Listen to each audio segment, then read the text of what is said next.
Hey there, welcome back to Magic String Works. So hey, I hope you like the new wall art.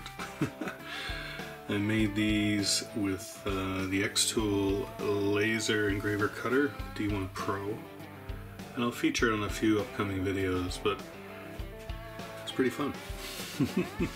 So enough of that. What's on the workbench? Well, here we go.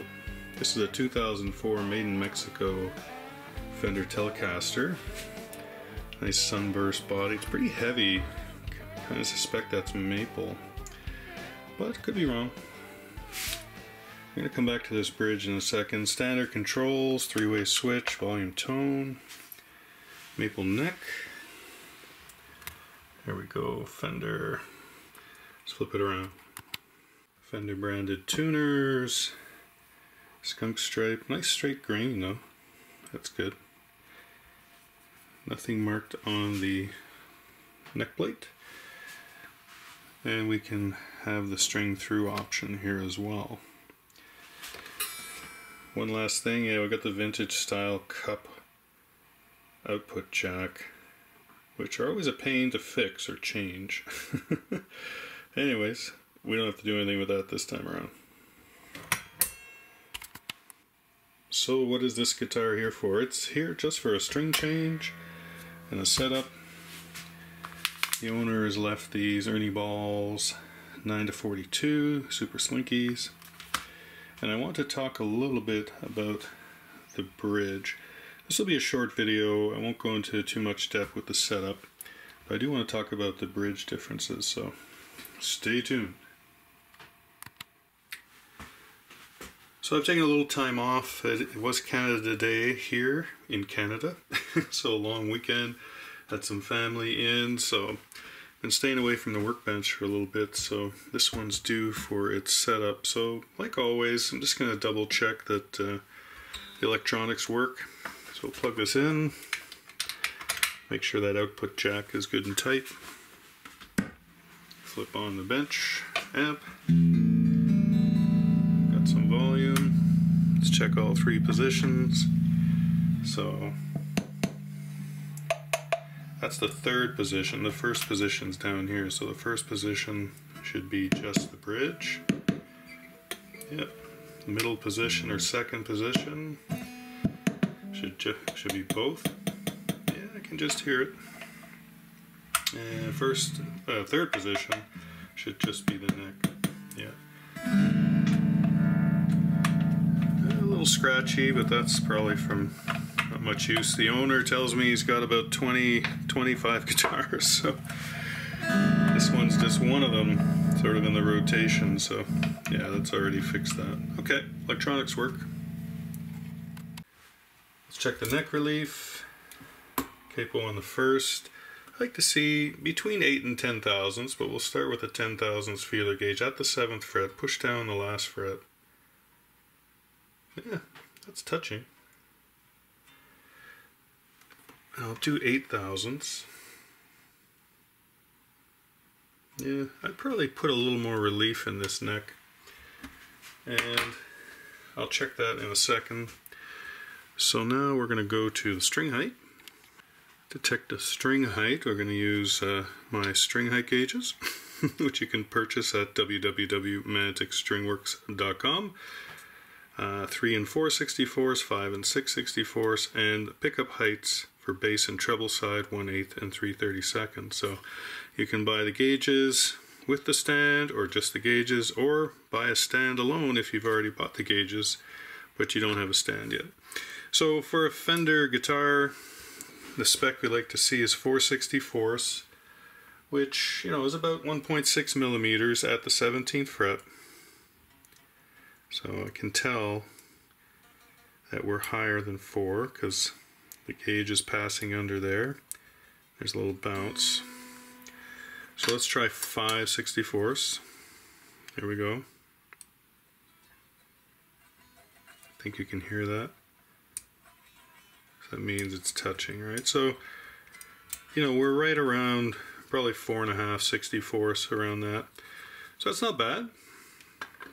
I will, once we do a setup, I'll bring that down to 4 64ths right there. Okay, well, let's check the nut action.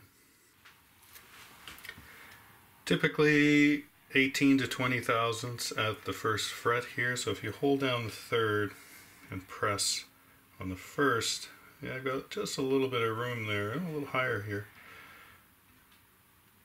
So let's check 18 thousandths. That would be on the low end for me. Yeah, I'm just touching. Yeah, so you can see that if it's rattling, yeah, so they're all rattling under there. Let's put 15 thousandths. Yeah. Yeah, so they're not consistent. That's not bad. Let's see. Yeah, maybe the A string. The A string might be cut a little low, but not much we can do about that. As long as it's not buzzing when you're playing open strings like that, it should be fine. So remember I said I wanted to loosen the truss rod a little bit. So these take a 3/16 Allen key, and here I've got a T-wrench. These work really well with Fender style guitars. So we want to loosen it, so lefty-loosey, so counterclockwise. So I'm just going to go like a, not quite a quarter turn, yeah, sort of a quarter turn just like that. And that should do the trick. And I can check with, I'll back the camera out a little bit for you. Now let's see if that did anything. Here's 10 thousandths. Oop, your capo.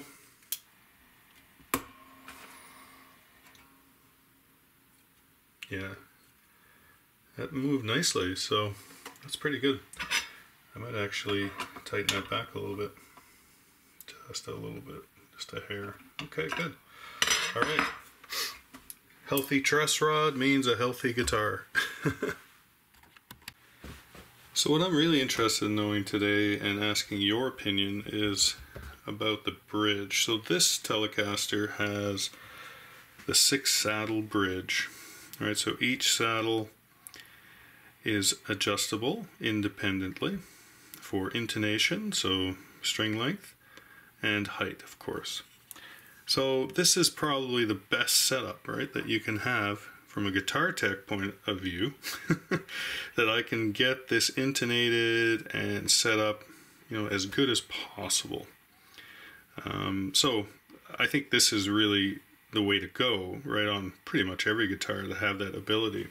Now, of course, Telecasters were not made like that originally, and still for the most part are not supplied with this type of bridge, usually supplied with the more common, you know, vintage style bridge or original bridge. So we have 3 saddles that share 2 strings. This one's from Wilkinson here. They're brass.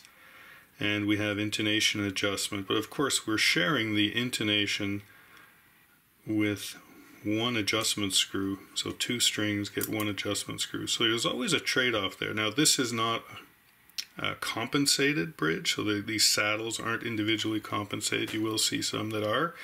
That helps, but you know, again, you're not going to get perfect intonation with this style of bridge.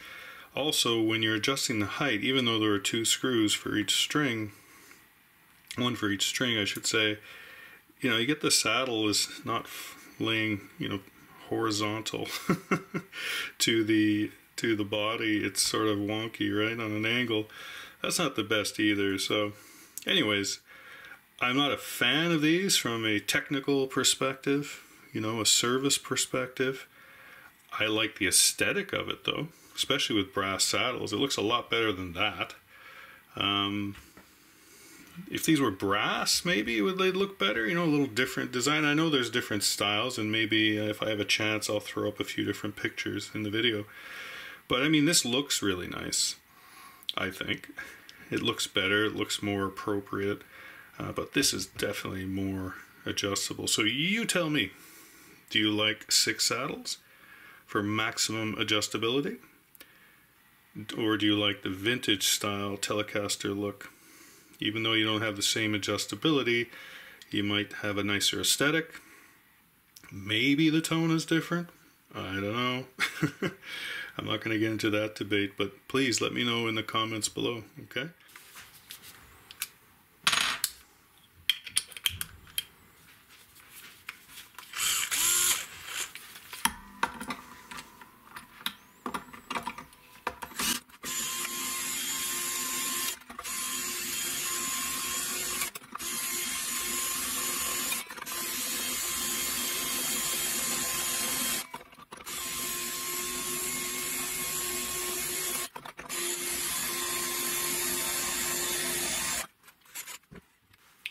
So while you're here, I'm going to tighten. Ooh, these are nice and tight. So this is a 10mm wrench. You can use a wrench, you can use a socket, but these are good and tight. Oh my god. I can't remember the last guitar that I had in the workshop that the washers were tight. Wow. And oh, that's a slot. So again, you have the opportunity here to just tighten these up as well a little bit. It's good to snug these up. You don't have to crank them right down, but get them good and snug. You never know when they might fall out on you all of a sudden. But it's funny, probably 2/3 of tuning issues, tuning stability, has to do with the tuners not being tight. So those washers being loose, so everything moves around. So it's a pretty simple fix, right? So every time you do a string change, just check these washers, tighten them down, and maybe have a look at these screws as well. So now these are nice, they feel good and tight. Snipping these is a lot easier to get them off.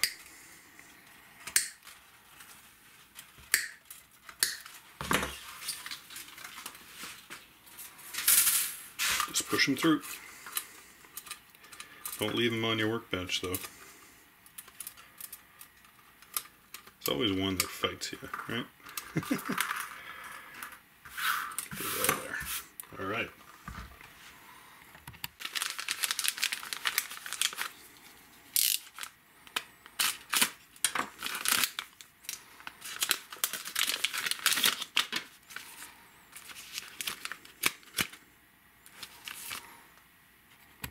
So what I like about a Telecaster body when you're restringing, because they're flat, it's a flat edge here, right?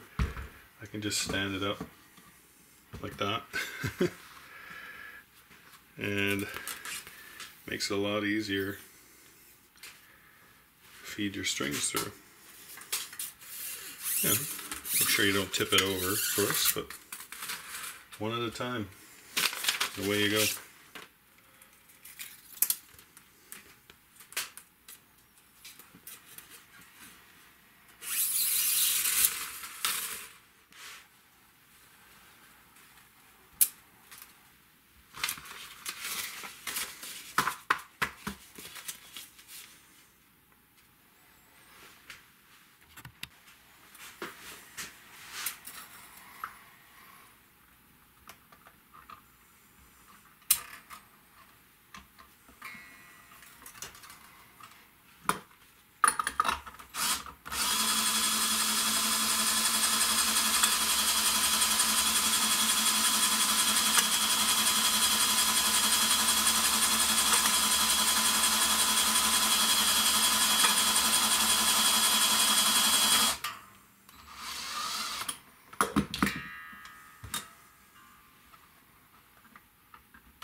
Stretchy, stretchy, stretchy.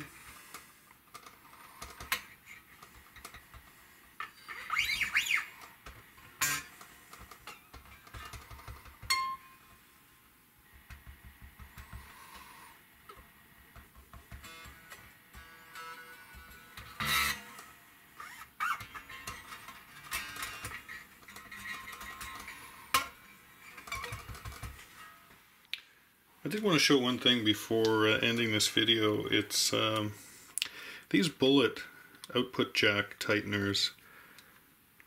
These work really well, and you know, I've heard complaints about them, people saying they don't fit on all guitars and all that, but maybe because there's two sizes, this is 1/2 inch and I believe that's 10 or 11 millimeters. You know, maybe they were using the wrong size, but even in these Telecaster vintage style, that gets right in there, no problem. So, I don't know, these things so far to me have been a 10 out of 10. So let me know again in the comments what you think of these bullet output jack tighteners. Yeah, I know they're maybe a luxury or an extra expense, but you know, if you're doing a lot of these setups and if your output jack gets loose a lot, which happens a lot in older guitars, you might want to have one of these in your gig bag.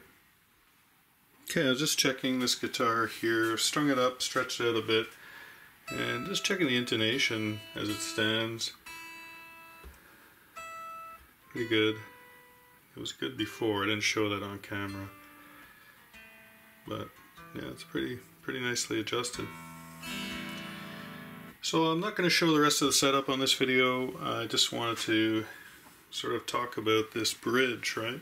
These two bridges, which ones you prefer. So I'm really interested. Please leave a comment, discussion below, you know, which type of bridge you prefer on a Stratocaster. And it could be aesthetics, it could be to keep it looking original or vintage.